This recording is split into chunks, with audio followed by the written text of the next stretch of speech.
National highway કે મોતનો highway Tanchha નજીક ફરી બેદરકારીનો ભોગ બન્યો નિર્દોષ વાહન ચાલક। આમોદ તાલુકાના તણછા ગામ નજીક નેશનલ હાઈવે 64 પર સોલાર પ્લાન્ટ પાસે વધુ એક ગંભીર અકસ્માતે હાઈવેની સુરક્ષા વ્યવસ્થાની પોલ ખોલી નાખી છે। રસ્તાની વચ્ચે કોઈપણ પ્રકારની હેઝર્ડ લાઇટ, રિફ્લેક્ટર કે ચેતવણીના નિશાન વગર ઊભા રાખવામાં આવેલા ટ્રકમાં એક્ટિવા સવાર ઘૂસી જતા તણછા ગામના 46 વર્ષીય સંજયભાઈ ભીખાભાઈ વસાવાને ગંભીર ઇજાઓ પહોંચી હતી।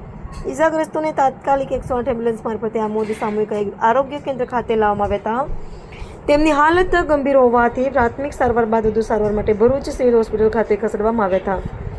સૌથી મોટો પ્રશ્ન એ છે કે રસ્તાની વચ્ચે કોઈપણ પ્રકારની સુરક્ષા વ્યવસ્થા વગર ટ્રકો ઊભા રાખવાની હિંમત આવા બેદરકાર ચાલકોને કોણ આપે છે?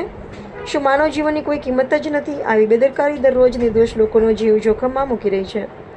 સ્થાનિકો અને ઇજાગ્રસ્તના પરિવારજનોએ આક્રોશ વ્યક્ત કરતા જણાવ્યું હતું કે હાઈવે પર ટ્રક ચાલકો મન ફાવે તેમ વાહનો પાર્ક કરી દે છે, પરંતુ તેમની સામે કડક કાર્યવાહી થતી નથી।